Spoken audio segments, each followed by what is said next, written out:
हिंदी में यूपीएससी की तैयारी से संबंधित प्रोग्राम्स को देखने के लिए सब्सक्राइब करें स्टडी IQ हिंदी। हेलो दोस्तों, स्वागत है आप सबका स्टडी IQ हिंदी पे। मैं ललिता दहिया। दोस्तों, म्यांमार में चुनाव होने की खबरें लगातार जारी हैं और आखिर क्यों म्यांमार का जो सैन्य शासन है यानी जो जुंटा है वो चुनाव कराने को लेके इतनी उत्सुक दिख रही है, आज की ये पूरी परिचर्चा इसी मुद्दे पे होने वाली है। साथ ही म्यांमार में लोकतंत्र की बहाली और होने वाले चुनाव को लेके अलग अलग देशों के क्या हित हैं, विशेष तौर पे हम भारत के हितों को इस संदर्भ में समझने का प्रयास करेंगे। तो चलिए फटाफट परिचर्चा की शुरुआत करते हैं।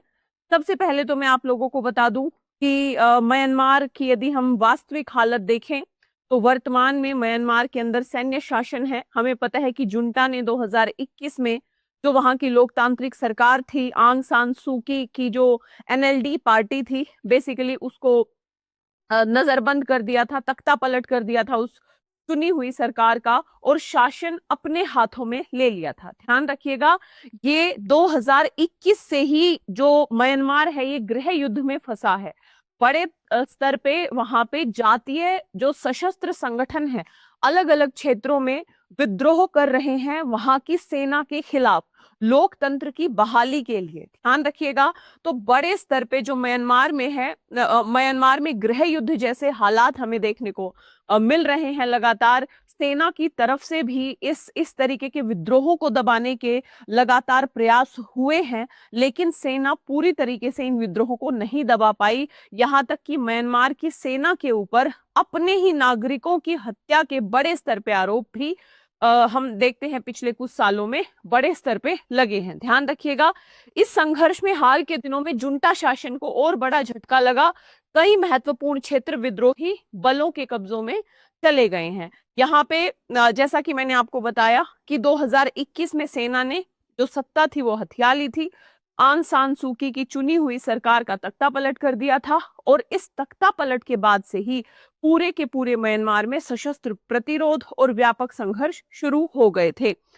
इस बीच सेना ने बार बार चुनाव को मुख्य उद्देश्य बताया है। ध्यान रखिएगा, हालांकि चुनाव होने में देरी हुई है क्योंकि 2021 में तख्ता पलट हुआ और अभी 2025 चल रहा है और अभी हाल ही में ही म्यांमार की जो सेना के प्रमुख हैं उनके द्वारा कहा गया कि अगले एक साल में म्यांमार में चुनाव कराए जाने की संभावना है।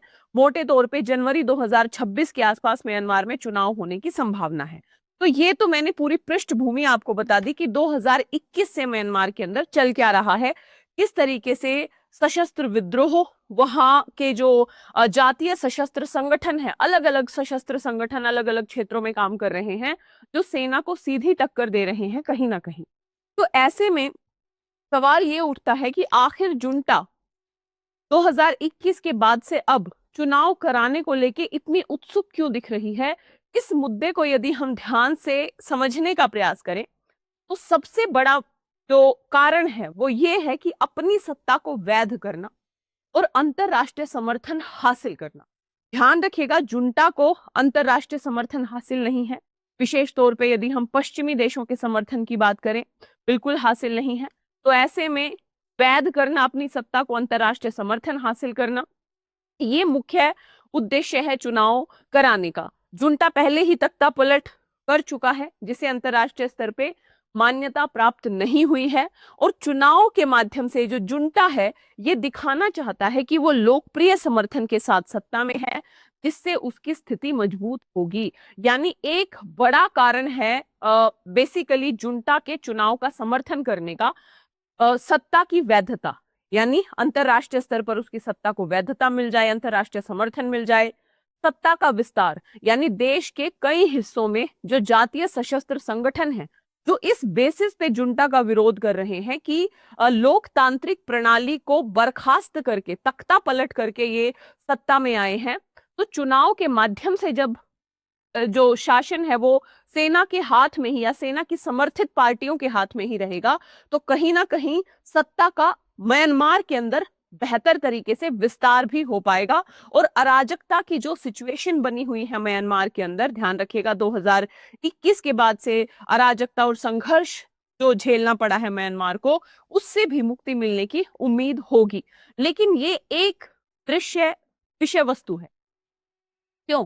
क्योंकि चुनाव तब ज्यादा मायने रखेंगे जब हर एक वर्ग की उसमें भागीदारी हो, हर एक वर्ग का विश्वास हो, चुनाव विश्वसनीय हो। ध्यान रखिएगा, यहाँ पे दो चीजें बहुत ज्यादा महत्वपूर्ण है कि जुंटा पहले ही चुनाव से पहले और चुनाव के दौरान विरोध प्रदर्शनों को दबाने, विपक्षी नेताओं को गिरफ्तार करने के लिए कार्रवाई कर चुका है। तो यह सुनिश्चित करना चाहता है जुंटा कि चुनाव में केवल उसके समर्थकों को ही वोट करने की अनुमति हो और वही सत्ता में बना रहे। और यहाँ पे एक बड़ा क्लैश अभी भी होने की संभावना है। यानी हम ये कहें कि जिस तरीके से लोकतंत्र की बहाली की आशा हम कर सकते हैं, वैसा यहाँ पे नहीं दिख रहा है, क्योंकि बड़े स्तर पे जो जातीय सशस्त्र संगठन है उनको अपने समर्थन में लेना, स्वतंत्र प्रणाली के माध्यम से, पारदर्शी प्रणाली के माध्यम से चुनाव कराना एक बड़ी चुनौती होगी म्यांमार के अंदर। ध्यान रखिएगा। तो ये हमने दो तीन चीजें समझी कि आखिर जुंटा क्यों उत्सुक है चुनाव को लेके, म्यांमार की फिलहाल की क्या सिचुएशन है। यहाँ पे दो तीन मुद्दे और समझने हैं कि आखिर भारत, चाइना और अमेरिका जैसे देशों के क्या हित हैं म्यांमार में चुनाव करवाने के पीछे। तो ध्यान रखिएगा, 2021 में तख्ता पलट से के बाद से ही अराजकता की स्थिति बनी हुई है। तो जो पश्चिमी देश हैं वो लोकतंत्र की बहाली करने के फेवर में है। और इसी तरीके से जो EAO, ध्यान रखिएगा ये EAO वही है जो जातीय सशस्त्र संगठन है, इनको मौन समर्थन भी अमेरिका जैसे देश कर रहे हैं, क्योंकि जुंटा के सीधे सीधे खिलाफ है अमेरिका जैसे देश, है ना। तो लोकतंत्र की बहाली का वो देश भी प्रयास कर रहे हैं।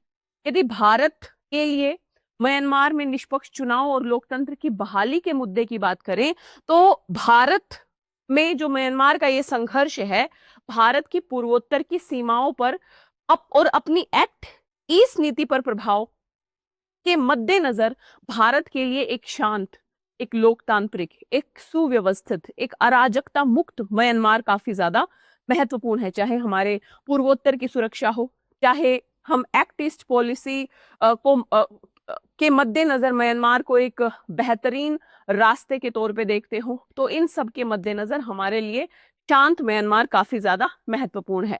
वहीं यदि हम चाइना के लिए बात करें, तो म्यांमार में चाइना की बहुत सारी संपत्तियां हैं, या हम कहें प्रोजेक्ट्स हैं, तो उनकी सुरक्षा, जैसे क्यूसफ्यू बंदरगाह की सुरक्षा इत्यादि, तो लगभग सभी देशों के लिए एक शांत, एक सुस्थिर और सुव्यवस्थित म्यांमार काफी ज्यादा महत्वपूर्ण है।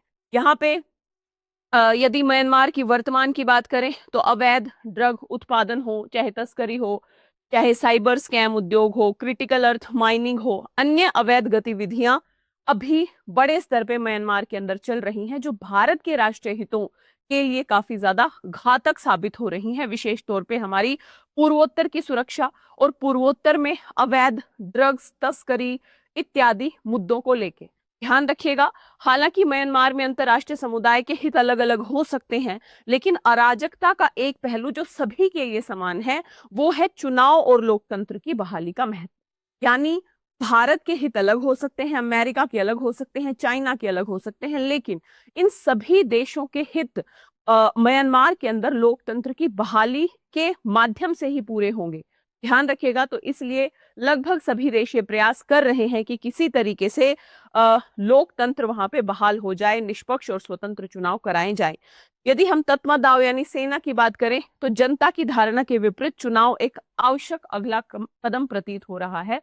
और मैं आपको जुंटा के लिहाज से ये बता भी चुकी हूं कि जुंटा आखिर चुनाव के माध्यम से क्यों अपनी सत्ता को वैधता प्रदान करना चाहता है, लेकिन ये आसान नहीं होगा। ध्यान रखिएगा, मैं भारत के हित और अन्य हितों की बात आप लोगों के सामने कर चुकी हूँ। अभी हाल ही में म्यांमार के वरिष्ठ जनरल हैं, उन्होंने ये स्पष्ट तौर पे कहा कि एकता के बिना हम शांतिपूर्ण राष्ट्र नहीं बना सकते और बाहरी हस्तक्षेप के साथ आदर्श स्थिति हासिल करना मुश्किल है। और साफ तौर पे उन्होंने कहा कि लोकतंत्र और संघवाद के आधार पर एक बहुदलीय लोकतांत्रिक प्रणाली म्यांमार के लिए सबसे उपयुक्त होगी, लेकिन शांति के बिना यह संभव नहीं होगा।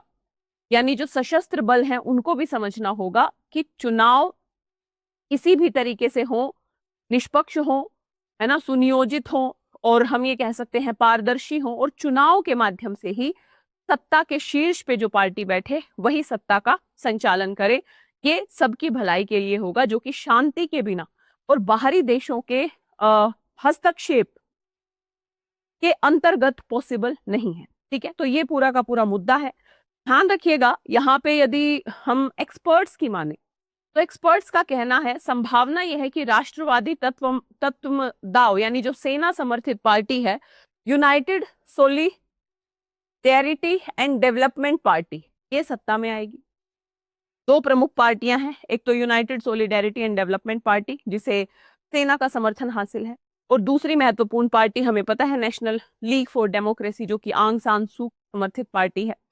ध्यान रखिएगा, जो एनएलडी पार्टी है इसने किसी भी चुनाव प्राधिकरण के साथ पंजीकरण नहीं कराने का दावा किया है। ध्यान रखिएगा, इसने एनएलडी को मतलब एनएलडी एक तरीके से आसन्न चुनाव से बाहर हो गई।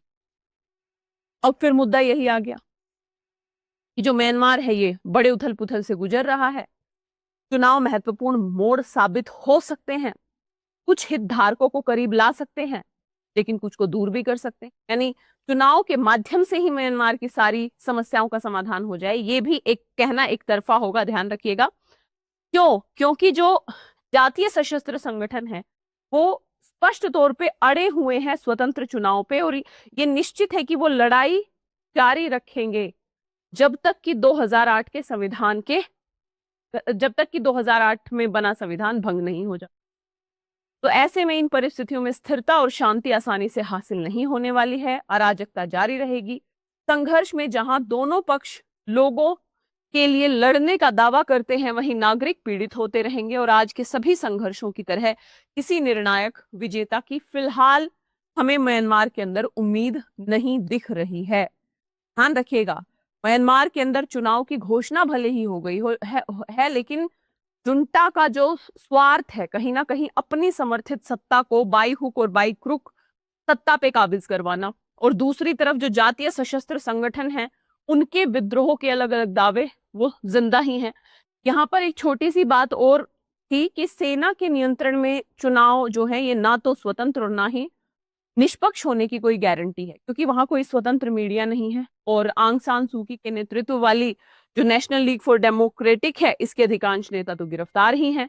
79 वर्षीय सूकी को लगातार सेना ने दोषी ठहराया है और 27 साल की जेल की सजा काट रही हैं। तो ऐसे में निष्पक्ष चुनाव होने की संभावना काफी कम है, लेकिन फिर भी भारत या अन्य राष्ट्रों या स्वयं म्यांमार के लिए भी ये सबसे सटीक रणनीति होनी चाहिए कि जो चुनाव है वो स्वतंत्र हो, निष्पक्ष हो, और हर एक वर्ग को साथ में लाने का प्रयास किया जाए किसी भी तरीके से, तब जाके म्यांमार में शांति स्थापित हो सकती है। और म्यांमार की जो शांति है या म्यांमार में जो स्थिरता है वही म्यांमार और आसपास के देशों, विशेष तौर पे भारत के राष्ट्रीय हित को पूरा करेंगे, विशेष तौर पे पूर्वोत्तर की सुरक्षा के लिहाज से। ठीक है, तो ये था पूरा का पूरा मुद्दा कि आखिर जुंटा इतनी उत्सुक क्यों दिख रही है चुनाव को लेके। लेकिन जितनी उत्सुक दिख रही है उतने बड़े स्तर पे स्वतंत्रता, निष्पक्षता और पारदर्शिता के प्रयास हमें जुंटा की तरफ से नहीं दिखाई दे रहे हैं, जिसको लेके म्यांमार में विरोध होने की, विद्रोह होने की संभावनाएं और ज्यादा बढ़ गई हैं, और कहीं ना कहीं इन चुनावों पे भी क्वेश्चन मार्क रहेगा। हालांकि आने वाला समय बताएगा कि किस तरीके की परिस्थितियां म्यांमार में बनती हैं। ठीक है, तो ये था हमारा पूरा का पूरा मुद्दा। हमारे पड़ोसी राष्ट्र को लेके हमें पता होना चाहिए अंतरराष्ट्रीय संबंधों के दृष्टिकोण से कि म्यांमार में क्या चल रहा है, और सीधे तौर पे म्यांमार में लोकतंत्र की बहाली भारत के राष्ट्रीय हितों को कैसे सुरक्षित बनाती है। ठीक है, इसके साथ ही दोस्तों मैं आपको बता दूं, यदि आप यूपीएससी की तैयारी करना चाहते हैं तो 15 मई से हमारा पीटीवाई फाउंडेशन बैच शुरू हो रहा है। पीटी मेंस इंटरव्यू हर स्तर की तैयारी इस बैच में कराई जाएगी। देर किस बात की, फटाफट जाएं स्टडी IQ की ऐप या वेबसाइट पे, या इस वीडियो के डिस्क्रिप्शन बॉक्स में लिंक दिया होगा, उस लिंक पे जाना है, कोड यूज करना है LD live, LDLIVE, LD live code के साथ ये बैच आपको फिलहाल मात्र 31,999 का मिल रहा है। इसमें बहुत सारी सुविधाएं हैं। यदि पीटी पास आप करते हैं आपकी पूरी फीस वापस कर दी जाएगी। इंटरव्यू गाइडेंस प्रोग्राम इसमें इंक्लूड है। हर महीने टेस्ट, दिया जाएगा। विजेता को, जो प्रथम विजेता है, उसको 11,000 का cash prize, mains residential programme, basic से लेकर एडवांस लेवल तक की प्रिपरेशन इस बैच में इंक्लूड है। तो फटाफट जाएं, एडमिशन तैयारी को दुरुस्त करें। साथ ही आप जुड़ सकते हैं मेरे टेलीग्राम चैनल, इंस्टाग्राम और Facebook page Lalita Dahiya academy पे।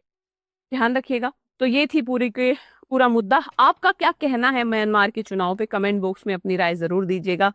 Thank you so much. Hindi में यूपीएससी की तैयारी से संबंधित प्रोग्राम्स को देखने के लिए सब्सक्राइब करें स्टडी IQ IAS हिंदी।